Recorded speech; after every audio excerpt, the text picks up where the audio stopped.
Guys, আশা করি সবাই খুব ভালো আছো। আমিও খুব ভালো আছি। চলো একটু বাইরের দিকে বেরিয়েছি। এই টিউশনি পড়াচ্ছিলাম, পড়িয়ে নিয়ে একটু বেরিয়েছি মেয়েকে নিয়ে হাওয়া খেতে। চলো তোমাদের সাথে শেয়ার করবো সবটাই, কোথায় যাচ্ছি আর কি। এখানে আমার ননদ, ছোট ননদ এখানে ঢং দেখাচ্ছে, দেখুন ও এসছে।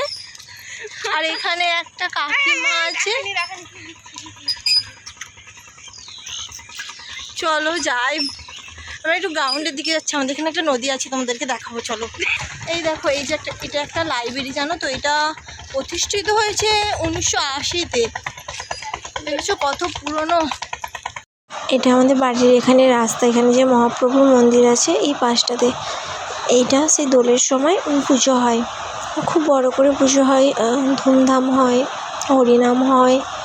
আর এই যে তিনজনকে দেখছো এরা আমার স্টুডেন্ট, জানো তো? এদেরকে আমি পড়াই। ওরা আমার আগে আগেই যাচ্ছিলো। আর আমাদের এখানে তো সোমবার ভোট, অর্থাৎ 20 তারিখ। তো জিআরপিরা সব চলে এসছে এখানে। আর ওখানে একটা জিআরপি আমাদেরকে দেখে হাসছিল, আমি ক্যামেরা করতে করতে যাচ্ছি বলে। আর কি করব, ব্লগার হয়েছি, ক্যামেরা তো ধরতেই হবে সবার সামনে, তাই না? সেই কারণে। আর আমরা এখন যাচ্ছি গ্রাউন্ডের দিকে, আর চলেই এসেছি গ্রাউন্ডের দিকে। এটা আমাদের একটা স্কুল। এই যে গ্রাউন্ডের এইখানে যে স্কুলটা, এটা আছে বিল্ডিংটা, এটা হচ্ছে একটা হাই স্কুল, মহরমপুর মতিলাল বিদ্যা মন্দির। যাদের এই কাছাকাছি বাড়ি তারা সবাই চিনবে। আর এই নদীটায় না একদমই জল থাকে না, আর ওখানে বাঁধ তৈরি হচ্ছে, তাই জল নেই নদীটায়। নদীটা কিন্তু খুব গভীর, যখন জল আসে না তখন অনেকটা গভীর হয়ে যায়, কিন্তু এখন দেখে তুমি কিছু বুঝতেই পারবে না। আর এখানে জিআরপিরাও সব ছিল, ওরাও ক্রিকেট খেলছিল বা খেলা দেখছিল। আর আমি এখানে একটু হাই হ্যালো করে দিচ্ছিলাম, আমাকে ক্যামেরাটা দেখাচ্ছে বলে।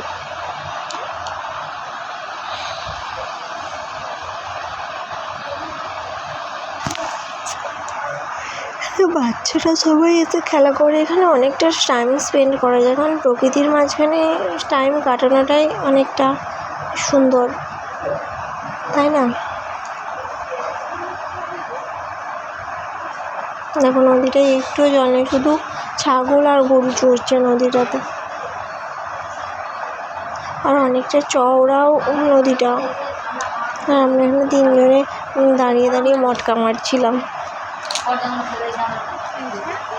চলো ব্রিজটা থেকে তোমাদেরকে দেখাই। দেখো ব্রিজটা ওখানে, তোমাদেরকে ওখান থেকে দেখাবো একটু। চলো, নদীটায় জল নেই, জানো তো? এই সময় জল ছাড়ে না, আসলে এটা ক্যানেলের জলের নদী, মানে ক্যানেলের জলে ভর্তি হয়, তো ক্যানেলের জল ছাড়ছে না। নদীটা না ওখানে বাঁধ তৈরি হচ্ছে না, তো আমাদের ওই যেখানে আসল মানে খানপুর মোড় যেটাকে বলে, ওখানে বাঁধ তৈরি হচ্ছে, তো সেই জন্য নদীটাতে জল নেই, আসলে ক্যানেলের জলে হয়।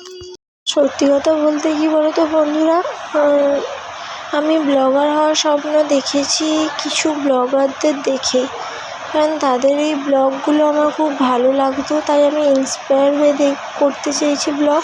তোমরা প্লিজ আমায় সাপোর্ট করো। আর সত্যি বলতে আমি আমার পরিবারের পাশে দাঁড়াতে চেয়েছি। তোমরা যদি পাশে না থাকো তাহলে আমিও আমার পরিবারের পাশে হয়তো দাঁড়াতে পারবো না, তাই তোমাদের কাছে একটাই অনুরোধ আমার, একটুখানি হেসে গেলে ব্লগকে তোমরা সাপোর্ট করো, যাতে ও আরও ভবিষ্যতে এগিয়ে যেতে পারে। আর আমি সত্যি কথা বলতে গরিব মানুষদের জন্য কিছু করতে চাই, যারা খেতে পায় না, দিন আনা দিন খাওয়া করে, তো তোমরা না সাহায্য করলে সেটা কখনোই সম্ভব নয়। আর এদেরকেও আমরা বাড়ি এসে এখানে রাত্রি হয়ে গেছে, আমার ননদ রুটি করছিল আর আমাকে বলছিল ক্যামেরাটা নিয়ে দেখা আমাকে, তো তাই আমি ওকে একটু দেখাচ্ছিলাম। আর ও রুটিগুলো দেখো কী সুন্দর গোল হচ্ছিলো, আমি তো এমন গোল রুটি বানাতেই পারি না। আমি যখনই বলেছি ওকে যে আমি এমন গোল রুটি বানাতে পারি না, ও বলছে যে বন্ধুরা ওকে বলো যে বানাতে গেলে অনেক ইয়ে করতে হয়, তাই বানানো যায়, তোমাকে শিখতে হবে বানাতে, এইসব করে আমাকে করছিল।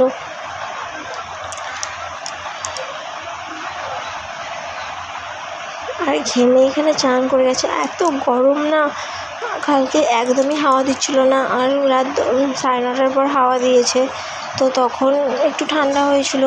চলো আজকের ব্লগটা এই অবধি রইলো, আবার দেখা হবে অন্য কোনো ব্লগে। সবাই